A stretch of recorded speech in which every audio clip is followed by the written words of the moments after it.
बिथांमोना प्रेस मिटआव ब्ला ब्ला फैनानै जोंनि मान सन्मानखौ पलिटिकेलि मोनसे उद्देश्य लानानै दिनै रायजो राजाफोरनि गेजेराव जोंनि मान सन्मानखौ दिनै हानि खालामनाया बेयो जोबोरैनो लाजिनांथाव, दुखुनांथाव आरो धिक्कार खालामथाव आरो बिनि सायाव जोङो जिरायनानै थानाय नङा। जों लिगेल एक्सनखौ थाबैनो लागोन। बिथांमोना गावसिनिफ्राय होथों मा मजुद दं, मा एभिडेन्स दङ।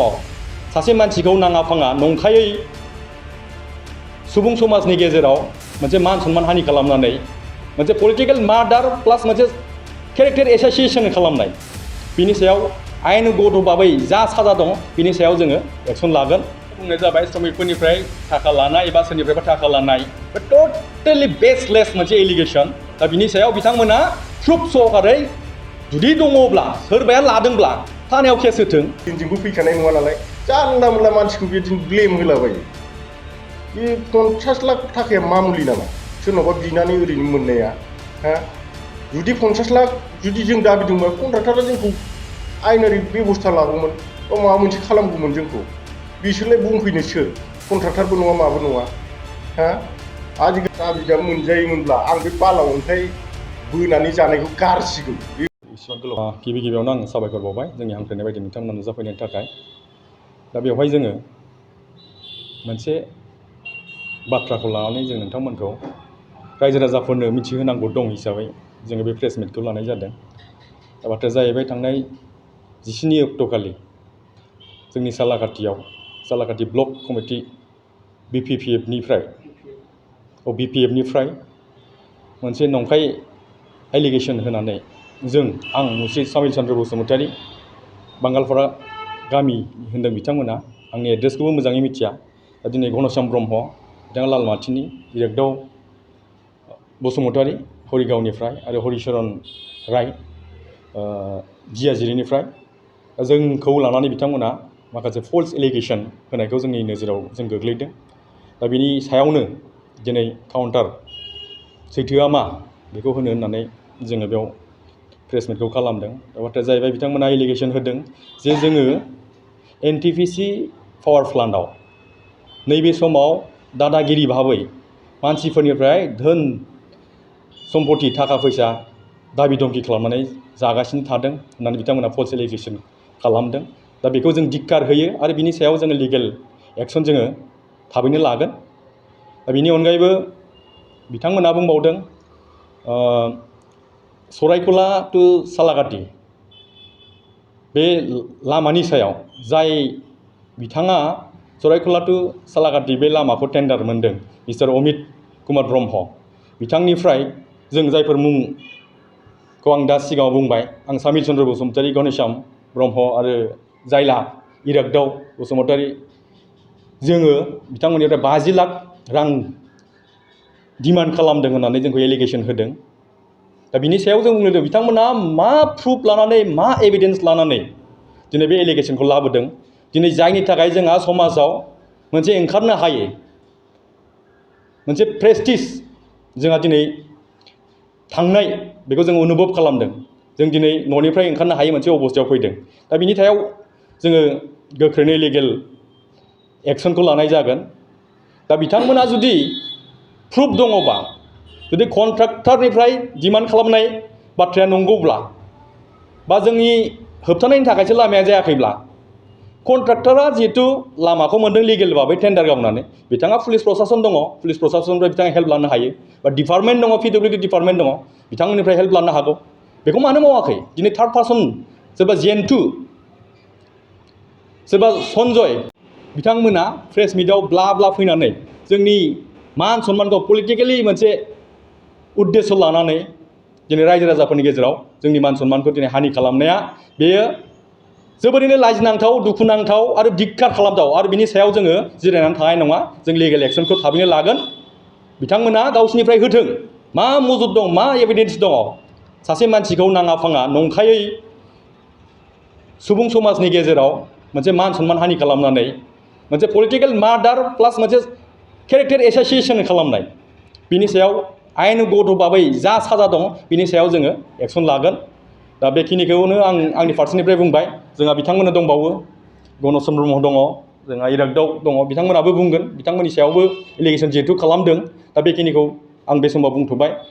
उननि समाव जोंनाव गोबांथार दा डाटाफोर फैगासिनो दङ सोर बेयाव मा इनभल्भ दङ मानो थाखाय बिथांमोनहा थार्ड पार्टि बा सेकेन्ड पार्टि जानानै सोरबा अमित ब्रह्मनि जानानै बेयाव नाङा फाङा एलिगेसन खालामदों बिनि सिङाव आन्दोआव मा दं मा रहस्य दङ एलिगेसन होनांगौबा अमित ब्रह्मआ होगौमोन बिथाङा केस होगौमोन दा बेखौनो होआखै सोरबा कन्ट्रेक्टराबो होआखै दिनै बिथांमोनासो कन्ट्रेक्टरनि जानानै नाङा फाङा मोनसे पलिटिकेल गेम गेलेनो थाखाय बे खोथाखौ बुंनानै दिनै सिन्था खालामाखै जानो हागौ बिथांमोना बिराद गोरलैयै लादों नाङा फाङा नङा गारा सोरखौबा नंखाय फोसावनायनि गेजेरजों बेसेबांदि गिदिर लस जायो दिनै जोङो नंथ्राब्लाबो जोङो एबसु बायदि मोनसे संगठनाव थानानै दिनै 13 बोसोर खामानि मावबोनाय जों सामाजिक भाबै खामानि मावनो गोसो गोनां मानसि दा जोंखौ समाजाव सावनानै होनानै जोंखौ बेफोरबायदि खामानिनिफ्राय जानगार होनायानो बिथांमोननि उद्देश्य होननानै आं सानो आरो बिनि सायाव जोङो जेरैखि जाया लिगेल एक्सनखौ लागोन बेखिनिखौनो आं बुंथ'बाय बुंनाय जाबाय श्रमिकफोरनिफ्राय थाखा लानाय एबा सोरनिफ्रायबा थाखा लानाय बे टटेलि बेसलेस मोनसे एलिगेसन दा बिनि सायाव बिथांमोना प्रुफ सहकारै जुदि दङब्ला सोरबाया लादोंब्ला थानायाव केस होथों जोंनि एगेन्स्टआव केस होदों बा सोरबा XYZनि एगेन्स्टआव केस होगोन आरो जाय श्रमिकखौ बुंनाय बा रश्मि एन्टारप्राइजनि खोथा फैदों बेयाव रश्मि एन्टारप्राइजनि एसिस्टेन्ट सुपारभाइजार मोहम्मद साइद आनसारिखौ हामला खालामनायनि खोथा बुंदों दा बेयाव आं बुंनो लुबैगोन दिनै जोङो सालाकाटि ससियेल वेलफेयार कमिटिनि साफा बिबानगिरि जाय आफादगिरि जोंहा जोंनि लकेल समस्ति जोंनि सिडली समस्तिनि मानगोनां MLA जयन्त सार बिथाङा चेयारमेनशिप लानानै बेखौ दैदेनगासिनो दं आरो बेनि मोनसेल' उद्देश्यआनो जाहैबाय माबे जिहेथु बेयो मोनसे माबे टाउनशिप एरिया बेयो मोनसे इन्डास्ट्रियेल प्लान्ट थानाय मोनसे एरिया दा बेवहाय जोङो रायजो राजाफोरनि अभाब अभियोग बेखौ डिमान्ड खालामनांगौबा जोंहा मोनसे कमिटि नांगौ आरो बे कमिटिखौ नांगौ हिसाबै दानानै बेनि गेजेरजों जों दिनै गोबां खामानि मावनाय थानाय जादों खिन्थु जोङो मा नुदों मा थांनाय 10-12 बोसोराव जे समाव बिथांमोना सासनाव दंमोन आरो बिथांमोनानो NTPC खौबो सामलायदोंमोन बै समाव जों मा नुनो मोन्दों दिनै गोबांथार बायह्रानि कन्ट्राक्टरफोरा बेयाव टेन्डार टिका लाफैनो हायो दिनै गोबांथार बायह्रानि मानसिफोरा बेयाव खामानि मावनानै जाफैगासिनो व्हेरेज जोंहा लकेलावनो गोबांथार खामानि मोनै जोहोलावफोर खामानि मोनै जोंहा सेंग्रा सिख्लाफोर दिनै गोग्लैसोनानै दङ दा बिथांमोना जुदि लकेलनि थाखाय खामानि मावग्रामोनब्ला बिथांमोन मावबाय थानाय समाव दिनै 200-300 जन मानसिया मानो बायह्रानिफ्राय खामानि मावो जेरावनाखि बिहारनि मानसि दं बेयाव वेस्ट बेंगलनि मानसि दं बङाइगाव डिस्ट्रिक्ट धुबुरी डिस्ट्रिक्टनि दङ जों नैबे समावथ' जों बेखौसो मावबाय थानाय जादों जे जोङो माब्रैहाय जोंनि बिटिआर ओनसोलनि सिङाव थानाय बेखार मानसिफोरखौ जोंनि खाथि खाला थानाय बेखार मानसिफोरखौ जोङो बे इन्डास्ट्रियेल प्लान्टआव जोङो जेखि लेबारनि खामानियानो जाया मानो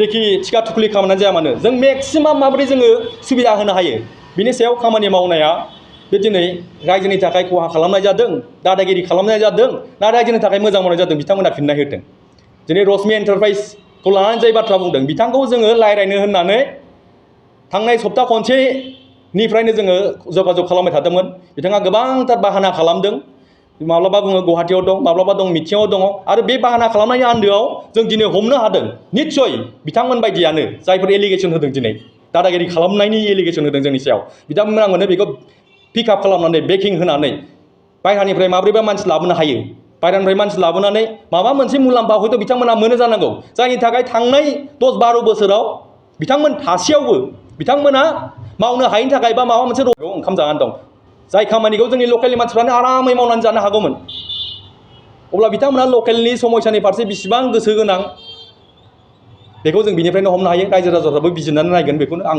आसा खालामो दा जोंनि ससियेल वेलफेयार हिसाबै जोङो NTPCनिफ्राय जा CSR फान्ड थायो जोंहा कर्परेट ससियेल रेसपन्सिबिलिटि फान्ड बिनिफ्राय जोङो जा एसे आदाय खालामनो हायो जों बेखौ आदाय खालामो बे सरायखलानि लामायाबो बेनो जोंनि डिमान्ड खालामनायनि फिथाइ महरै बियो NTPCजों सेंसन जानानै फैदों आरो PWDआव हरनानै बियो टेन्डार जादों सोर टेन्डार मोनो मोना जोंहा बेखौ नायनांगौ खुनु प्रयजन गैया आरो बेखौ जों नाया जोंहा जाहैबाय जेरैखि जाया जों खामानिखौ आदाय खालामगोन लकेलनि सार्टआव माब्लाबा केनेलनि डिमान्ड खालामगोन जों जेराव जेखौ नांगौ माब्लाबा अभारब्रिज फ्लाइअभारनि जोङो डिमान्ड खालामगोन दिनैबो जोङो मोनसे डिमान्ड खालामनानै दङ जाय बुस्थुआ प्रसेसआव दङ जासिगोनबो रेलवेनि सायाव जोङो फ्लाइअभार डिमान्ड खालामनानै दोनदों बे खामानिखौ मावनाया दादागिरि जायो नामा बेफोर खामानिखौ मावनाया जोङो माबा लकेलाव एकदम UPPL पार्टिनि दादागिरिखौ देखायनाय जायो नामा बिथांमोना फिननाय होथों रायजो राजाफोरनो। दा बेखिनिखौनो आं बिनि सायाव बुंबाय। बिथांमोनहा थांनाय जे 17 जुन खालि आंजों लोगोसे आंनि मुङा मुस्रि गणेश ब्रह्म, आं लालमाथि गामिनि, आंजों लोगोसे माखासे मानसिफोरनि नाम लादों। दा 17 थारिखआव बिथांमोना मोनसे प्रेस मिट होदों। बे प्रेस मिटआव जोंनि सायाव माखासे एलिगेसन लाबोदों। एलिगेसना जाहैबाय जोङो सालाकाथिनि श्रमिकफोरनिफ्राय जोङो दन दाबि खालामो, दुम दाखाल खालामो। आरो बिथांमोना होनबावदों जोङो अमित ब्रह्म सोरबा कन्ट्रेक्टरनिफ्राय 50 लाख रां दाबि खालामदों, जायनि थाखाय खामानिखौ मावफुंनो हायाखै। दा बिथांमोननि जे एलिगेसन, बे नंखाय जे एलिगेसन, बे गासिबो नंखायजोब, गासिबो फल्स। जुदि बिदि दाबि खालाममारदोंबा बिथां कन्ट्रेक्टरा आयेननि राहा लानो हायोमोन। बेवहाय बिथांमोना बुंनांगौनि जेबो खोथा गैया। दा बिथांमोना जास्ट खालि पलिटिकेल माइलेज लानो थाखाय जोंनि दाबिनायजों, जोंनि बुंनायजोंसो नैबे खामानिया जाबाय, बे पलिटिकेल माइलेज लानो थाखाय बिथांमोननि पलिटिकेल बाथ्रा। बेवहाय रायजो राजाफ्रा बयबो मिथिखागौ। आरो दाखालि जे 17 थारिखआव जाय बिथांमोना जे प्रेस मिट होदों, बिथांमोनखौ सालाकाथिनि रायजो राजाखौ मोजाङै सिनायखायो। सोर सोर मानसिया प्रेस मिट होदों, मा मानसिया, बबे बिबानाव थानाय मानसिया प्रेस मिट होदों, बेखौ मोजाङै सिनायखायो। बेवहाय बुंनांगौ जों बाथ्रा गैया। दा हयथ' बिथांमोननि समाव, सिगां समाव, जे बिथांमोननि सासन समाव बेबायदि दन दाबिनाया जायोमोन खोमा। बेनिखायनो बिथांमोना दानि जे सरकारनि मानसिफोरखौ बेबायदिनो सानो, हयथ' बिदिनो लायो। दा बिथांमोननि जे बुंनाय बे गासिबो नंखायजोब। जों बिनि सायाव टटेलि जोङो डिनाय खालामो। लोगोसे जों आयेननि राहाखौथ' लाखागोन। दा जाहैबाय जों श्रमिकफोरनिफ्राय जे फैसा लानायनि जे खोथा, बेबो टटेलि नंखाय। जुदि नंगौबा सोरबा श्रमिकआ आयेननि राहा लानो हायो बेखौबो। दा बेखिनियानो।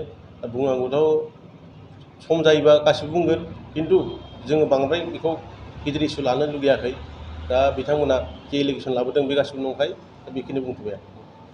दाख्लैबावैसो बे 12 जिन्थु ना मा नाम होनो, बे जोंनि सायाव ओरैबायदि एलिगेसन लाबोदों, जाय बुस्थुआ एकदमबारे नंखाय, सिमाङावबो जाफुङा।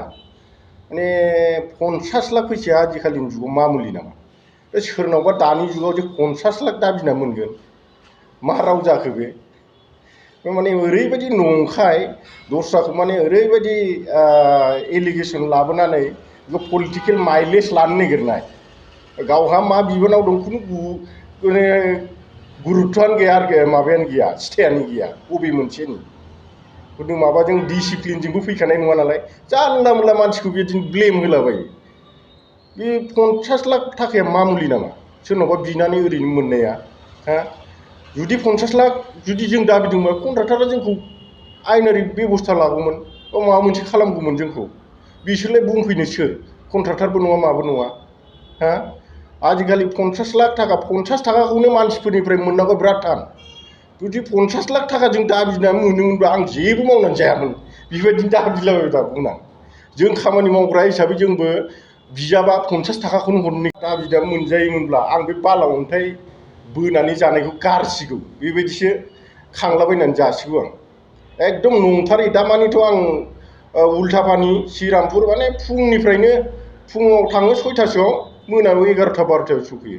मा हिसाबै बेबायदि बुंनो हाखो? आं बिथिं टाइमखौनो होला जिहेथु।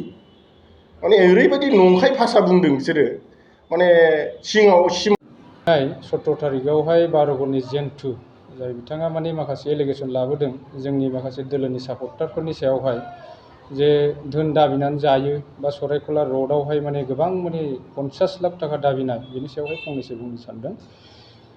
जोङो माने सालाकाथि ससियेल वेलफेयार हिसाबैहाय माखासे खामानिफोरखौ जों मावनानै साक्सेस खालामनो हादों, बा जाय जिनिसखौ बिथांमोनहा गावसिनि समाव मावनानै होनो हायाखैमोन। जोङो जोंनि ओनसोलनि कन्ट्राक्टरफोरखौ जोङो एनटिपिसिआवहाय लिमिटेड मोनसे टेन्डारनि बेबस्था खालामनानै बिथांमोनखौ माने खामानि मोनहोनो मोनसे बेबस्थाखौ जों खालामनानै होनो हादों। दा बेवहाय बिथांमोना खुब हयथ' लाजिनाय मोनदों जानांगौ, आरो बिथांमोना मोनसे एलार्जि फिल जादों जे जोंखौ बोरैबा बे मोनसे जायगानिफ्राय एसे सेदलि बेदलि खालामनो हायो नामा, बे मोनसे सेस्टाखौ बिथांमोना खालामदों होननानै आं सानो। आरो धोन दाबिनाय बे खोथायाथ' खोब माने बेसलेस होननानै जों बुंनांगोन। खारन जोङो मोनसे परिबर्तन सरकारनि साफा साफा कर्मिफोर जोङो माने ओनसोलावहाय साफ्रोमबो मानसिफोरखौ समान मोनथाय आरो मोनसे मोजां न्यायखौ होनायावहाय जों बिसास खालामनानै खामानिखौ मावो। दा जेखियानो जाया बिथांमोनहा जे बेबायदि बेसलेस खोथाखौ बुंदों बिनि सायावहाय जोङो हयथ' जोंनि दोलोनिफ्राय आयेननि बेबस्थाखौ थाबैनो लागोन आरो बेनिफ्राय सरायकला रड बे जिनिसखौ बावहाय माने ओरैबायदि मोनसे खोथा जादों जे जिनिसखौ बिथांमोना बुंथावामोन हयथ' बिथांमोना कन्ट्राक्टरबो नङा बा जेबो नङा जुदि बे एलिगेसनखौ लाबोयोबा कन्ट्राक्टरफोरासो लाबोनो हागौमोन नाथाय बिथांमोना मा मोनसे इन्ट्रेस्ट दं नोंथांमोना हयथ' माने साफ्रोमबो रायजो राजाफ्रा बेखौ बिजिरनानै नायगोन होननानै आं सानो बिथांमोना कमप्लिटलि मोनसे राजनिति बावहाय मोनसे परिबेस क्रियेट खालामनो थाखाय बेफोर खोथाखौ बुंदों जों बेखौ बयबो मोनथियो आरो बे लामायावहाय जे 50 लाख जे दाबि खालामगोन जोंनि सरकारनि साफा साफा मावथिफोरा बे एखेबारे जाथाव नङा मानो होनब्ला जों माने सोरबा सासे खस्थ' खालामनानै रां आरजिनानै जाग्रा मानसिखौ जों बेबायदि हेरेसमेन्ट होनायावहाय माब्लाबाबो बिसास खालामनो हाया आरो बिथांमोननि बेबायदि एलिगेसन जा माने जोंनि दोलोनि माखासे सापर्टारफोरखौ बिथांमोनहा जे माने गाज्रि रावजोंहाय सोंखारिबाय बा बिथांमोननि मान सन्मान जोंनि समाजनि गेजेरावहाय जे बुथारबाय माने मोनसे एसासिनेसन खालामबाय बिथांमोननि केरेक्टारखौ बिनि सायावहाय जों स्ट्रंलि कन्डेम खालामो आरो बिनि सायावहाय जों आयेननि बेबस्थाखौ लागोन होननानै आङो दिनै नोंथांमोननि गेजेरजोंनो फोसावनानै दोनखाबाय आरो आङो रायजो राजाफोरनिसिम मोनसे खावलायनो सानदों जाहाथे रायजो राजाफ्रा जोंनि थांनाय 17 बोसोरनि सासननि माखासे बेबस्थाफोरखौ नायो दुम दाखाला बबे समाव जादोंमोन नोंथांमोना हयथ' निस्सय माने माब्ला बबे समावहाय दुम दाखाल जाखो बिनि एभिडेन्सखौ बिथांमोना नागिरनानै होथों जोंनि नैबे 2.5 बोसोरनि जा सासन इउपिपिएल दोलोनि बे समावहाय बिथांमोना नागिरना होथों जोङो खोब गोजोननाय मोनगोन जोंबो बिनि सायावहाय सोदांनो नाजागोन जुदि बिदि जामारदोंब्ला दा आं बेखौनो बुंनो सानो जाहाथे रायजो राजाफ्रा बिथांमोननि बुंनायावहाय खुनु बिसास खालामा खालिबोल' बिथांमोना जोंनि दैदेनगिरि बा जोंनि सापर्टारफोरखौ डिमरेलाइज खालामनानै बोरैबा माने सिदलि बिदलि खालामनो हायो नामा बा गावसिनि सापर्टआवहाय एटाक खालामै लांनो हायो नामा बेखौ सेस्था खालामनायल' होननानै आं बुङो खारन बेबायदि एग्जामपला गोदोनिफ्रायनो बिपिएफ दोलोआव जागासिनो दङ बिथांमोना पार्सनेलि मानसिफोरखौ एटाक खालामो आरो गावसिनि दोलोआवहाय बोनानै लांनायनि मोनसे सेस्थाखौ खालामो दा जेखियानो जाया रायजो राजाफ्रा जाहाथे बेफोरखौ बिसार खालामो आरो जोंनि जाय बिथांमोननि सायावहाय एलिगेसनखौ लाबोदों बेखौ बिसास खालामा आं बेखौ खावलायनानै आंनि बुंनायखौ फोजोबबाय गोजोन्थों बे खोथाया नङा नंनाया बेबायदि आंनिसिम सफैयाखै ओरैनो खामानियाबो मावनाया मावनो नागिरनाय समावनो अखाबो हानायखाय आं खामानिखौ मावनो हायाखै खामानिया बेहायबो एसे लेट जानानै दङ आरो अखा हागाबानो आं खामानिखौ मावसिगोन जिथ' रावनिफ्रायबो होबथानाय फैयाखै आंनिसिम जायखिया अखा हाबाय थानायखाय आं खामानिखौ दांनो हाथ'वाखै अखा हागाबानो आं दांसिगोन मा हिसाबै एसे थिखादार हिसाबै बेबादिथ' आंनिसिम सफैयाखै रावनिबो डिमान्ड बेफोरबायदि सफैयाखै आरो बेनि सायाव आं मा बुंबावनो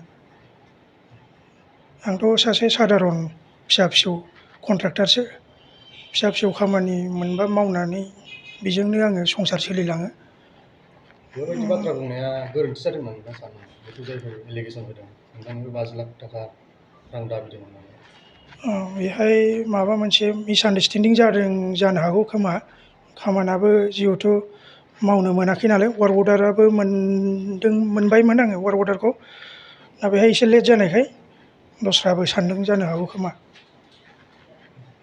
थाखो जिसेआव मुं थिसननो हांखुर जानाय फरायसाफोरनि थाखाय मोनसे गोनां फोसावथाय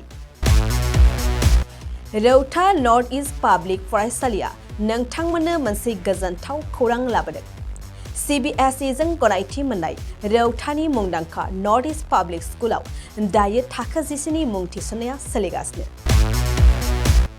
साइन्स आरो आर्ट्स मोन्नैबो स्ट्रिमनि थाखाय रौतानि नर्थ इस्ट पाब्लिक स्कुलाव मुं थिसननाया सोलिगासिनो बे फरायसालियाव थाखोनि फराफारि आयदा फोरोंथायजों लोगोसेयैनो JEE NEET CUET engineering medical entrance आनजादनि थाखाय उफ्रा फोरोंथायबो होनाय जायो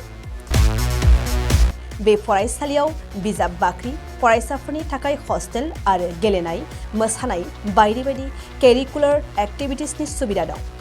गोसो गुदुं फरायसाफोरा दिनैनो दानो नैबे मबाइल नम्बर 8638605769 नङाब्ला 9435184298 आव थोंजों सोलोंनो हागोन।